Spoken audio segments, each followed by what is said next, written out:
Alright, so last time we left off talking about the fallacy of composition. Now we're talking about its counterpart, the fallacy of division. So whereas in composition, we're making the mistake of saying all the parts have some property, therefore the whole must have some property. It's the opposite way in the fallacy of division. So we're starting off saying, well, the whole must have this property, therefore each part must share that same property. But let's take sort of an easy example to see where this isn't true. Right, so a bag of M&Ms weighs half a pound, therefore each individual M&M weighs half a pound. But clearly that's just not true, right? Just because the whole has some property doesn't mean each individual part has that property. But now let's look at an example where it's not as clear. Right, these are the types of examples that sneak by us all the time in the news. So, 1, Germany is a militant country. Now that might not be true. Let's just assume it's true though, right? Assume that Germany is a militant country. So the person then concludes, thus, each German is militant. Right, so we're saying the whole has this property of militancy, therefore each individual part must share that same property. But once again, that's clearly not true. Right? We know this conclusion is false. We know that there are individuals within the country of Germany who aren't militant people, who are peaceful people. Pacifists in Germany clearly aren't militant people. So here's the type of reasoning we see all the time in the news with Islam or Muslims, so on and so forth, right? Someone will say, hey, well, that whole country is a terrorist country. Therefore, each individual from that country must also be a terrorist. But that's clearly not true. There are people within each of these countries that we have labeled as terrorist countries who are against the very terrorism that's coming out of their country.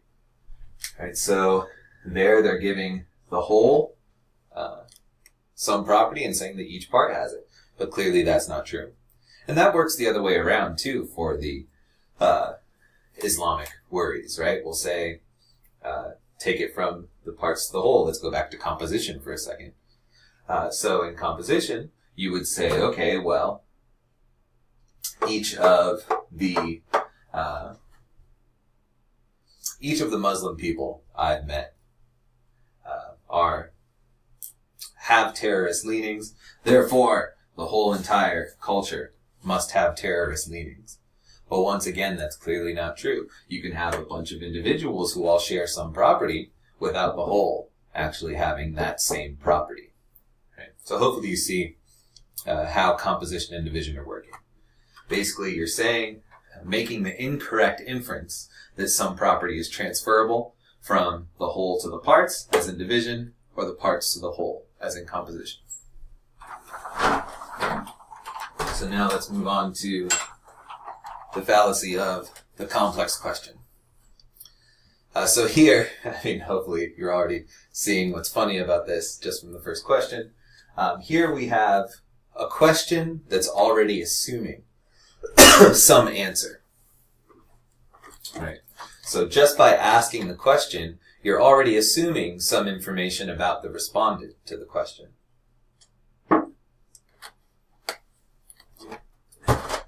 So, if somebody asks you, do you still beat your wife?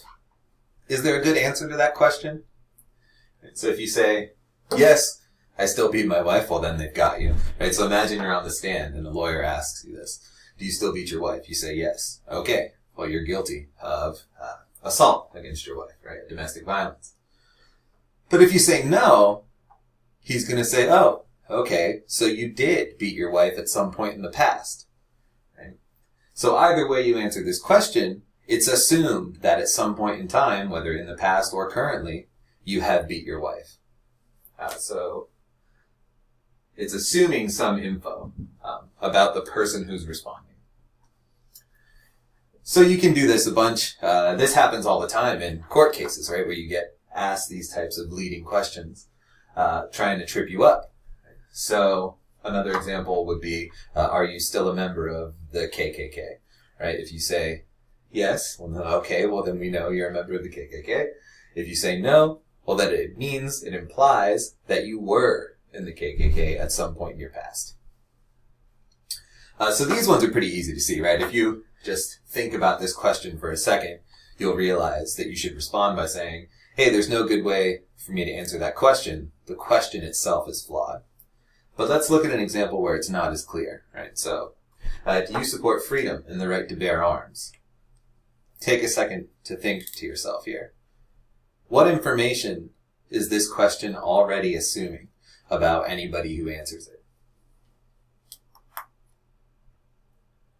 Hopefully you paused. Hopefully you thought. So, do you support freedom and the right to bear arms? What is it assuming? Well, it's assuming that there is this super important connection between both freedom and the right to bear arms. It's saying that these two things are connected and we can't pull them apart, right? So it can't be that you can support one or the other. The way this question is worded, if you say, well, no, I don't support the right to bear arms, then it implies that you also don't support freedom, right? Or if you say, well, yeah, of course I support freedom, well, then the person who's asking the question will go, well, good, then you also believe that there's the right to bear arms.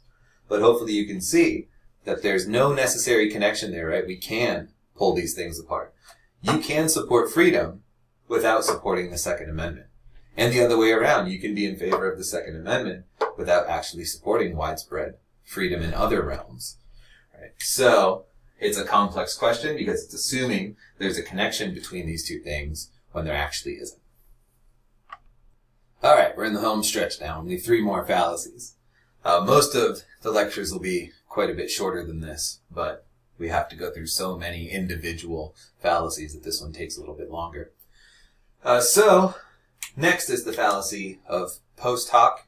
The longest name for it is post hoc ergo propter hoc, which is Latin for after this, therefore because of this.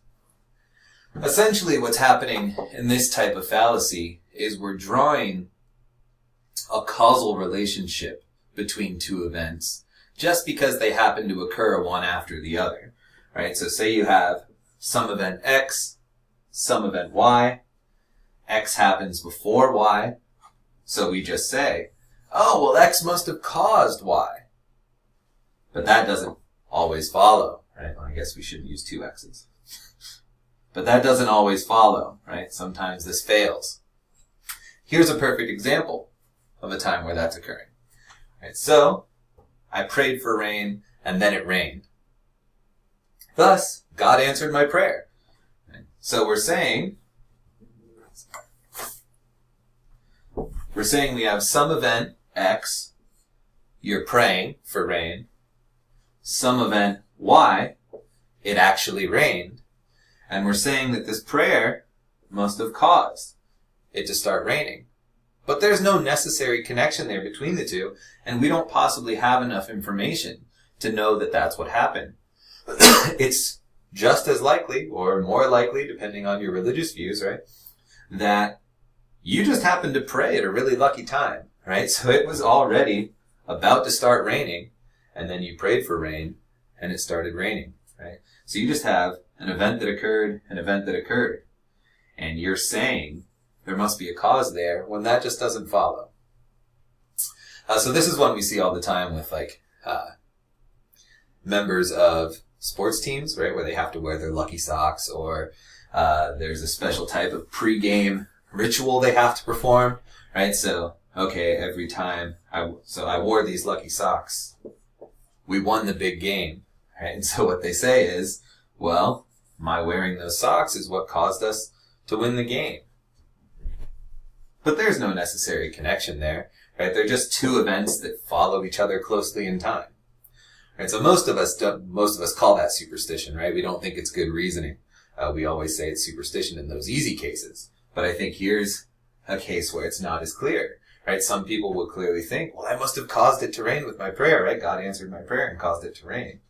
But there's not actually a solid connection there between the two.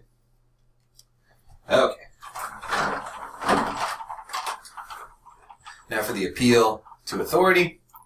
So what's happening here is one of two things. Either you are appealing to somebody who's not actually an authority on a subject. So this happens all the time with celebrities, right? We have celebrities come forward and say, hey, this is what you should think about a particular subject.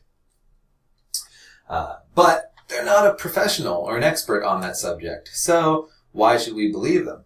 Well, we shouldn't. We should only believe experts, actually, right? So here's a good example.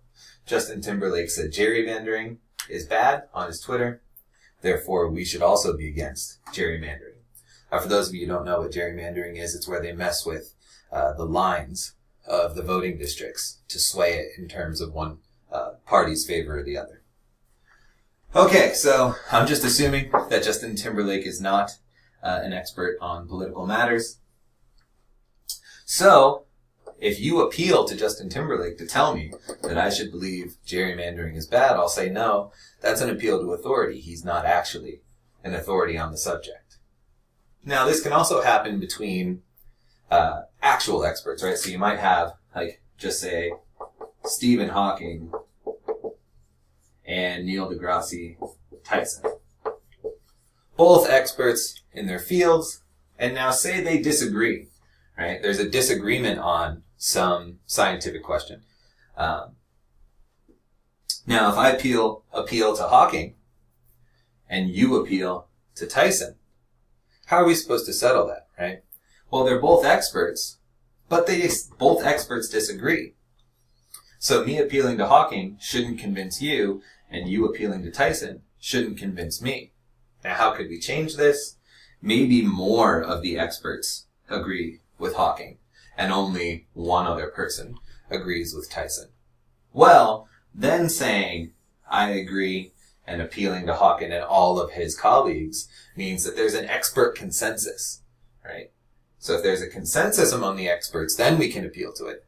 But the fallacy occurs when there is no consensus among the experts, and we're just appealing to whichever one we like the most. Right? So this happens all the time too in our media. Okay, so appeal to authority can happen where you appeal to somebody who's not an authority, or when you appeal to an authority when the authorities are split. And finally, we have the ad populum fallacy. So what's happening here is when you're appealing to the general population or a majority in order to support your conclusion. Right, so hopefully you can see this isn't very good reasoning. Right? Everyone believes the media is biased, as many people currently do. Therefore, they say, the media must actually be biased. But hopefully you see that just because everybody believes something doesn't make it true. The majority can be, and often is, mistaken about a lot of things.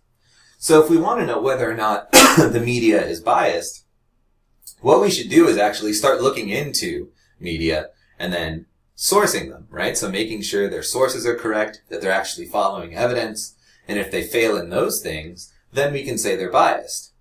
But just because everyone believes they're biased doesn't actually make them biased. They have to actually do those other things that show bias, right? Another famous example is, okay, well, everyone believes the earth is flat, right? Although that's historical fiction. Everyone believes the earth is flat, therefore the earth is flat. Clearly that's not true, right? Just because everyone believes it doesn't mean it's true. We have to go out and actually collect our evidence. So the fallacy occurs when you're appealing to a majority, or even to everybody, saying that they believe something, and then using that as evidence for a claim. It's not good evidence for a claim. Okay, and that's it for our fallacies. Sorry for the long video. Like I said, the rest from now on will be much shorter. But hopefully you learned a lot. Hopefully you got a lot of tools you can use to better your reasoning and protect yourself from other people's faulty reasoning.